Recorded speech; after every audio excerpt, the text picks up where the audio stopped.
Hello everyone and welcome back to another DrAce video. Today we're going to be playing MotoGP 24. Wow, I've not said that in a while, these intros. But yeah, we're going to be playing MotoGP. Hello everyone and welcome back to another DrAce video. Today it is time for the Red Bull Ring of Austria. It is round 12 of our Moto2 career mode, and once again we're going to be starting from the back of the grid with 120% difficulty AI.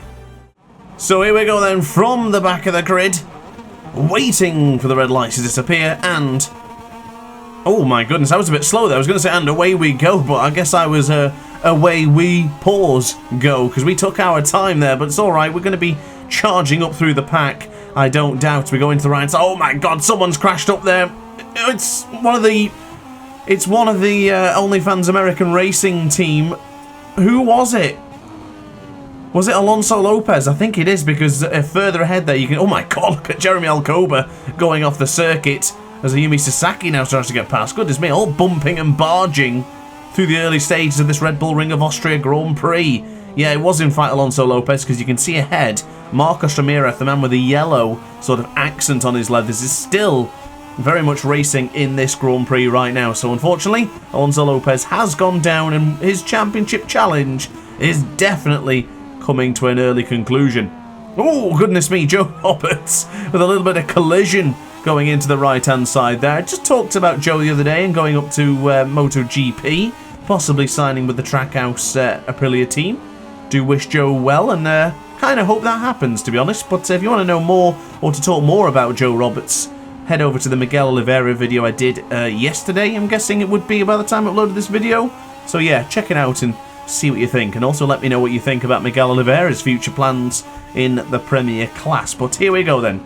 It is now half the grid passed in less than a lap. We're 3.5 seconds away from our biggest championship antagonist in the form of Fermin Aldeguer. Celestino Vietti in second, and British compatriot Jake Dixon is up to third place. So here we go then, onto the brakes. Trying to outbrake Alberto Reynolds. Not the cleanest overtake I've ever done, and nor can I say the same for the lunge on Aaron Canet, but it'll work. We're through, and now it's time to chase down the opposition. Somket Chantra's there, and you know what? I'm going to go for the lunge. That's a bit aggressive, but I really wanted to make that lunge. I think the last time I came here to the Red Bull Ring of Austria, I really wanted to make that overtake, and I just couldn't quite get it to stick. I'm pleased to say I've at least done it, well, at least once in this Grand Prix, albeit not particularly that pleasantly done, let's say. But we can now go onto the power. We'll try and catch up to the lone. In fact, he's not actually. Alonso Lopez must have survived that onslaught when he crashed into the Niki Lauda curve, because it has not appeared that he is out of this Grand Prix. Very much still circulating somewhere on this circuit right now, which is incredibly impressive. And I'm surprised we didn't get a red flag. A crash there is usually not fatal, but it can be close to. So yeah, it's a little bit concerning as we go around the outside of Marcos Ramirez. He might go for the lunge back up at the inside, so I'll have to give him a bit of space. Lent ever so slightly on the Calyx, but now into the right, trying to mug him for 7th place, which we have done now, and we're through into the Red Bull Mobile corner, and across the line we are the fastest man on circuit. This is boding well for your Moto3 champion and Moto2 championship leader. Is this going to come to fruition here today as yet again another victory? Of course, last time out in Silverstone, I'm going to spoil a video, so if you haven't watched it yet, go and check it out. It was a battle that went down to the very final couple of corners, so definitely check that video out if you haven't done already. But, spoiler alert, it's going to happen now. Of course, we were unsuccessful in Silverstone. Wasn't able to get the better of Alonso Lopez. Unfortunately, exceeded track limits on the last lap, and unfortunately got myself a long lap penalty now. I have been getting non-lap penalties too often for my liking. I'm not really a rider that abuses the track limits per se. I just tend to lose a bit of concentration sometimes when I'm pushing at the maximum, and I end up just running a little bit wide. I think it's been a learning curve for me this season in MotoGP 24 to understand that not every lap needs to be on the limit. And in MotoGP 23, I felt that when I had tolerant penalties on, I probably got a lot. Oh my god, that's usually an instant crash. In fact, speaking of instant crash, I think Somcat Chandra just did exactly what I did a moment ago. And speaking of track limits, we were right there on the precipice of getting another track limit ourselves. In fact, our first track limit warning of this Grand Prix. So lap 4 then, we've found ourselves up into the top 7. Sergio Garcia, oh, my teammate's gone. He's only on 9 points, so every single time that Dennis Onchu does not get a point, it makes our team's championship that little bit more difficult as Sergio Garcia gets shoved out of the way. Excuse me, sunshine. Big lad coming through. The man who's now going to try and charge through on Manuel Gonzalez as well, which unfortunately has not made it stick quite yet. Possibly onto the brakes here going into the Schloss Gold. I should... no, he's in a good position there, unless he runs it wide, which he does. Beautiful tight apex through on the cute Grassini QJ Motor team, and we're now back up, or at least I say for the first time actually, into the top 5.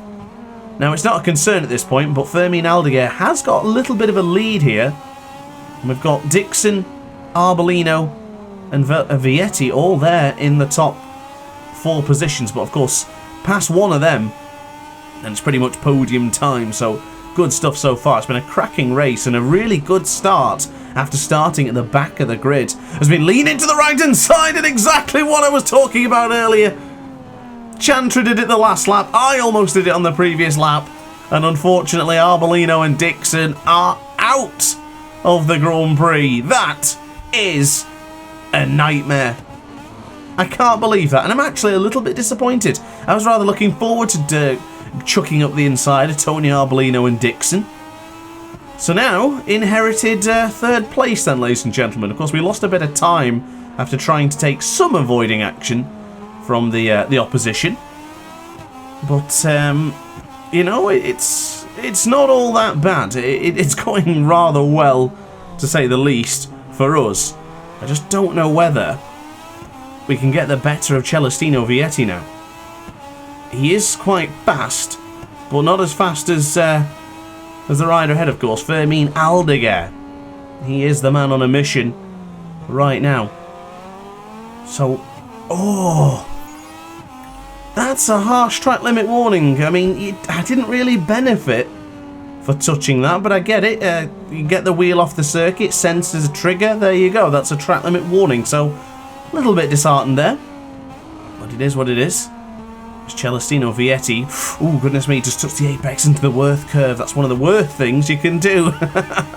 Sound like I had a lisp then, as we now go on to the brakes. Nice and calm here into the right-hander. Of course, I did a video a few days ago, actually, regarding automatic gears versus manual in this circuit.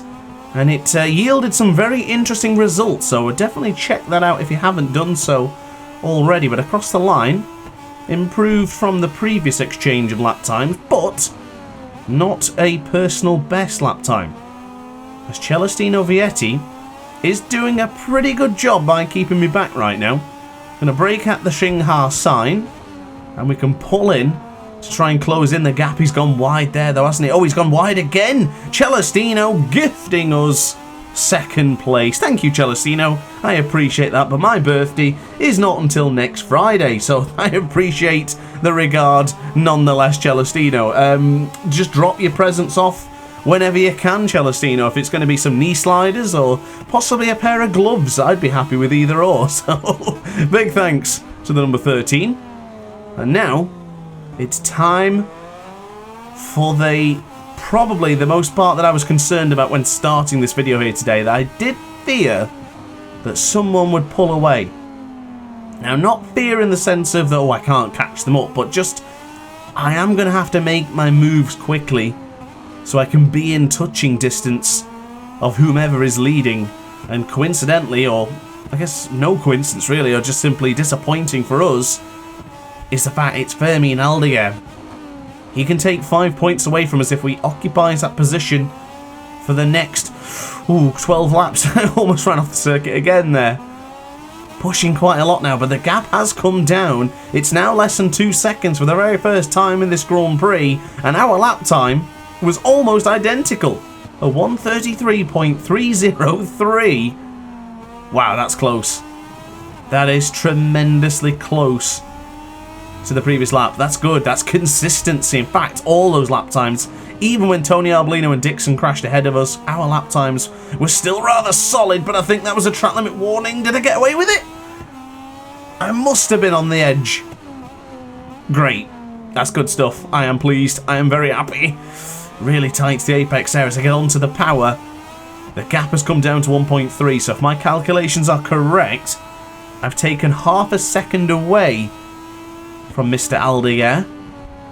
Now, apologies if I feel a little bit distracted in this video here today. Audacity is my audio recording software which shows me my voice levels. So, whilst I'm racing, if that voice level reaches too high, it means that I'm obviously speaking too loud. But the point of this anecdote or story I'm about to give you is that I was recording a video the other day and it completely crashed. And it did it numerous times, and I had to constantly keep restarting the time trial just to accommodate for it. So I'm a little bit concerned about that, but it's only popping up every now and again. It looks to be pretty good so far. So I'm pleased. I think we're okay for now. I just hope it doesn't crash again. It'll really annoy me. But across the line then, improving once more. This time, it is a fastest lap of the Grand Prix. You never want that to happen. Ooh, and you don't want that to happen either, actually. I was going to say you don't want that to happen if you're Fermín Aldeguer. But for myself, I didn't want to run it wide into the Niki Lauda curve. How the hell did I get away with that, by the way? We're 0.2 of a second off now. I don't think I lost all that much time for abusing the track limits into turn 1. I am surprised it didn't give me a slap on the wrist. I'll take it though. Thank you very much. I mean, I really don't like the long lap penalty here in the Red Bull Ring of Austria. It's a very difficult circuit to nail. It's a tough long lap penalty loop. And this gap for the very first time has come down to less than 0.9 of a second. It could be 3/4 of a second in a moment. If we get the slipstream, I'm afraid, Fermín, it's over. I'm going to dominate this Grand Prix. Steady again. Into the Worth curve. And onto the power. Are we losing time a bit there, maybe? Only a little bit. I usually feel quite fast going into that right-hander, but must avoid this at all costs now into the Rindt corner. Do not want to touch that apex and find myself sliding out of the Austrian Grand Prix. Oh, I couldn't have done that final corner any better. We're going to pick up slipstream right on the cusp here of getting a new fast lap. That is, it's a new fastest lap. And it's a new record for me, a 32.988. Oh, Aldeguer. It's not even lap 10. You're definitely going to be bettered here in the Red Bull Ring of Austria. On the brakes we go into 2A. Goodness me, he was taking the mickey with that at apex then, wasn't he? Track limit warning indeed. Can we... Oh, we're on the wrong side for an overtake here, so I might have to be brave. He runs it a little bit deep. I'll go for the tight apex. Once again, Aldeguer and myself are coming to... What's the term? Leatherheads? Is that the term? Sloggerheads? Luggerheads? I can't remember the term. Apologies. English not working right now as Fermín Aldeguer positions himself in a good spot right in between us for the apex of the Schloss Gold. Now, we've got a few more chances and parts that I like to overtake. Now, I like a good overtake into here. It's like Marc Marquez-esque, but I'm not going to be close enough, am I? No, I can't really get it there. I think I'll have to go into the penultimate corner, go into the Rindt corner. Now, of course, this is the beauty of an overtake. You don't just go for it. You sort of set it up. And I think where we are right now in the position we're in, I think I'll go turn 1. Because look how we're going to set... Oh, Manuel Gonzalez has gone down. Look at the setup, though. This is it. Out of the final corner with speed, with precision. And then it's down to the temerity upon the brakes. And here it comes. My lead is complete. That's it. That is a beautiful overtake. He might go back here into 2A. but I'll occupy the spot. I'm making myself look big on the circuit, and I am now in charge of the Austrian GP. Marvellous. Fermin Aldeguer's lead, unfortunately, was ephemeral after all. He is not going to be long-lasting to the end of this Grand Prix in first place. Beautiful. That needs to be in an archive somewhere. The DrAce archive of overtakes. You know what? I should start making more YouTube shorts again. Possibly this one. I'll try and make a note of it somewhere so I can remember to do it at the end. So here we go then. Half a second clear on lap 10. I think that could be it for the terms of battles. Unless I make a mistake or Fermin Aldeguer is going to kick into another gear. I think we're pretty much good. Now on to the right-hander. 1.5 tenths of a second lost in our battle with Fermin. But it's still pretty solid, if I do say so myself. A bit wide there for the Rindt corner. This is where Fermin can... Oh, forget it. He hasn't. He hasn't. No way. You know what? I kind of expected that to happen.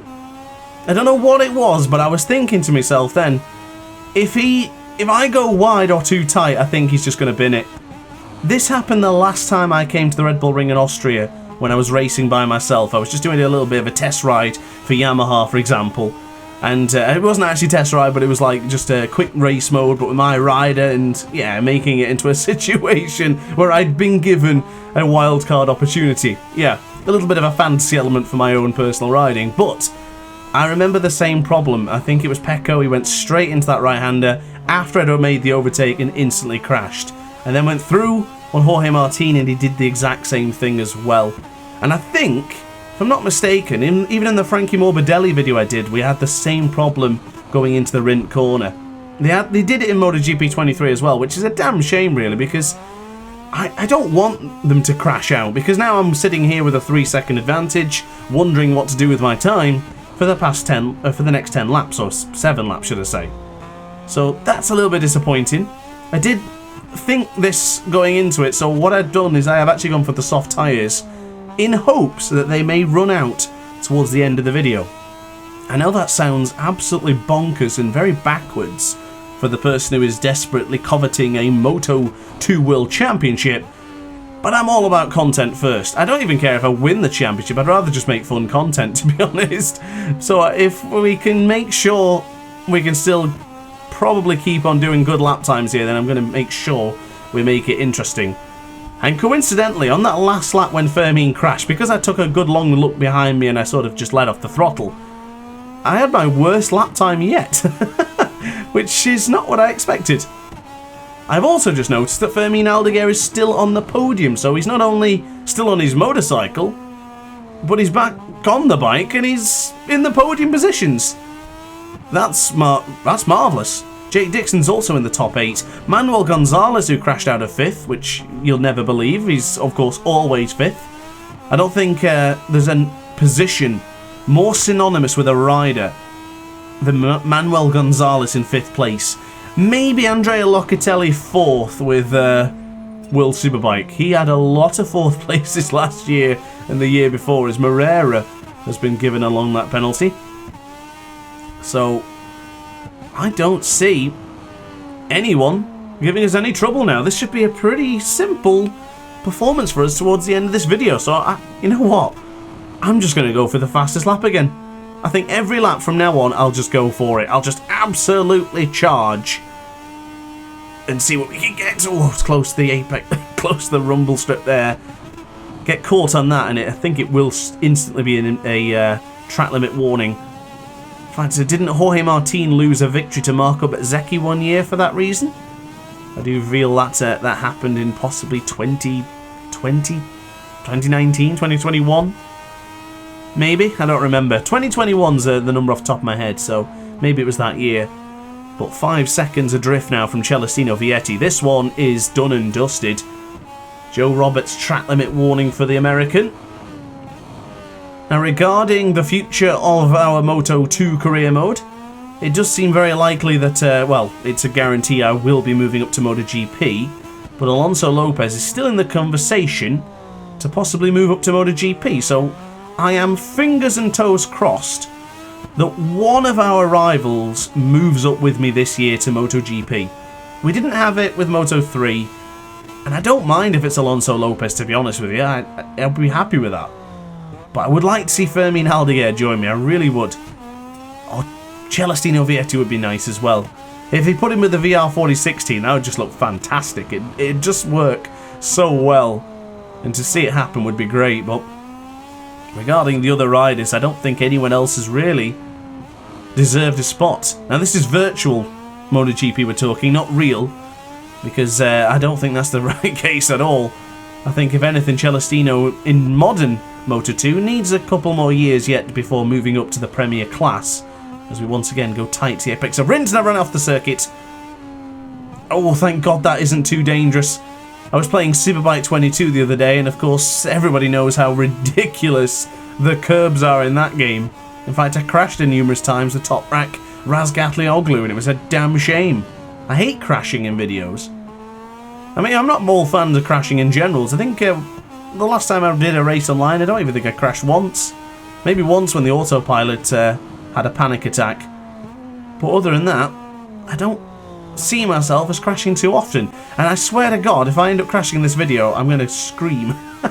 Because I would have jinxed myself all properly and mighty. As we now go on to the power for the right-hander. Let's see if we can improve the lap time. It's just not coming yet, is it? And I'll tell you what, I am surprised that those soft tyres have been as good as they are. They haven't disappeared all that much, and we're at that point where 50% degradation really makes its mark on your racing, and it's not really reared its ugly head yet. It's still only losing 3 or 4 tenths, but I would put that down to more rider performance than the tyres at this stage of the Grand Prix. Now, I've not really had much chance to look at the tyres in this one. Of course, a fast-paced Grand Prix like the Red Bull Ring of Austria does mean that you're pretty much eyes on all the time. There's a couple of straights here and there, but there's a lot of these corners you have to make sure you prepare for. And a lot of these corners I prepare well for in advance. So, for example, I'm on the power now. I'm looking for a few things. Get across the line. Have a look at the pit board, and then first and foremost that 200 meter sign, because we brake just after that onto the rumble strips.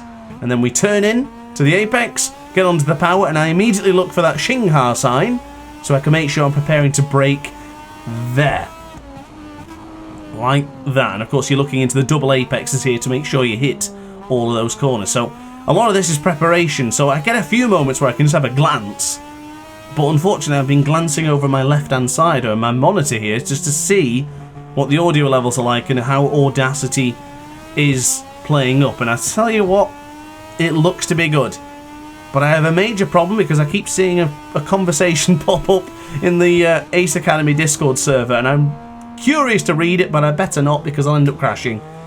So let me just shift my gaze ever so slightly so I can focus on the Grand Prix action that is unfolding right before your very eyes.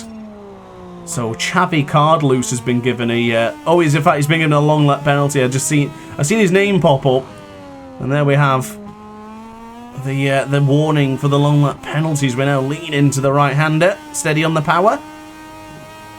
I tell you what, this lap time's going to be another good one, but it's still not an improvement. I don't think I'll be able to get into those 132s again. The sub at 1 minute 33 was a rare opportunity for the man on your screen. Across the line, it is going to be a good lap time nonetheless, so 133.371.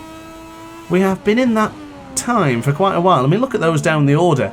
33.3, 33.1, 33.3, 33.7, and a 33.3. So, pretty good performance if I do say so as we got onto the brakes, going for that tight apex. Beautifully done.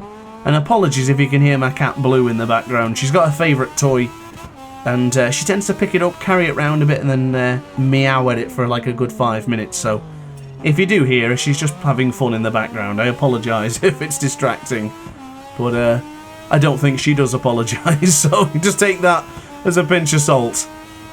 I'm up here by 0.2 of a second, so hopefully Blue doesn't distract us, because I'm on a roll here. This could be the 132 on lap 16. That was Blue in the background, giving it everything she's got. As we now go on the power, touch the apex. So easy to run off that corner there. It's so easy to do. Even other racing games I've played in the past. I think I once played... I think it might have been Gran Turismo Sport. If this track is in Gran Turismo Sport, then possibly. I played a game with my friend and we used go-karts around this circuit. And I think it was Gran Turismo or Project Cars, something like that. And I remember abusing track limits there, even with the car. So it's so easy to do in that corner. But across the line, it's another consistent 133.3. And Sergio Garcia's gone down. He was doing all right as well, actually. I think he was up to... Did he get the podium? Oh, he was at the very least 4th. And now he's binned it. And now he's out. That is an absolute disaster for the MTMSI team in Moto 2. They will be livid at that. They really will. And that does them no favours for the team championship. I don't think they were much contenders anyway, but I'm sure they still felt that they could possibly get a decent position at the end of the season. But that is definitely not the case now. And surprisingly, these tyres still don't feel all that bad. And I just wasted a possible chance there of improving my lap time again. We were really tight to the apex there as well. So that one track limit warning at the beginning of the video, which I don't even remember where I got it. Was it into turn 1? Possibly 2, I can't remember. But yeah, I had one earlier. And we haven't had one since. I'm really pleased with that. It's a very easy circuit to abuse the track limits, especially when you're trying to get maximum performance out of your Kalex machinery. And now on to the right-hander, 6-7 tenths of a second we've lost on this one. Oh, I hope it doesn't go any further, because we could find ourselves into the 34s, and that is not something I want to do. Please don't get the 44s. Oh, thank God.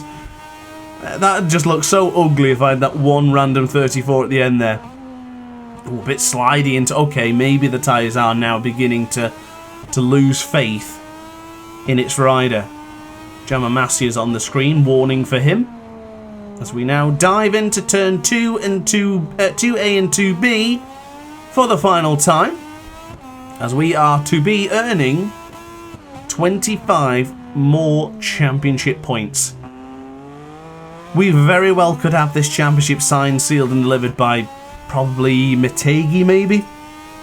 Chang International Circuit possibly, like we did with Moto 3. I think maybe even earlier. We've got Aragon next, of course, a terrific circuit which I'm not all that good at. So starting for the back of the grid there on 120% difficulty could be rather difficult. So definitely get subscribed if you haven't done so already to make sure you don't miss round 14, would it be? I think, yeah, I'd say round 13 for this one. As we run it a little bit deep. And this... In fact, no, that would be round 13, I think. Oh, I don't remember. Sorry, I've lost the plot now, ladies and gentlemen. I think it would be round 30. This is round 12 as we now go on to the brakes. This is a dominant performance. We are victorious once again in the Premier class. After being disappointed in Silverstone, we finish on the highest of highs here in the Red Bull Ring of Austria. So confirmation of the results on your screen right now. I did win the race by quite a comfortable margin. And of course the fastest laps as well. The only man into the 132s. Look at Joe Roberts. Didn't even complete a lap in the 133s. Very surprising, and still to finish that high up as well. So championship results. Fermin Aldeguer is now 66 points behind. Celestino 84. And Alonso Lopez 127 behind. He's actually only a point ahead of Joe Roberts now. But let's take a look at the Teams Championship, because this is what I want to see. After Denis Earnshaw did not earn any points. So yeah, we're just barely 9 points ahead and 54 ahead of the American racing team. So guys, thanks for watching. Don't forget to like and subscribe, and I'll see you in tomorrow's video. Ciao for now. Oh hi, didn't quite see you there. Good to see you're still here. If this video didn't quite set your appetite, then why not watch some more DrAce content by clicking the video shown on screen now. Furthermore, if you would like to follow me on social media, you can do so now with the links down in the description. Consider subscribing so you don't miss a single DrAce video.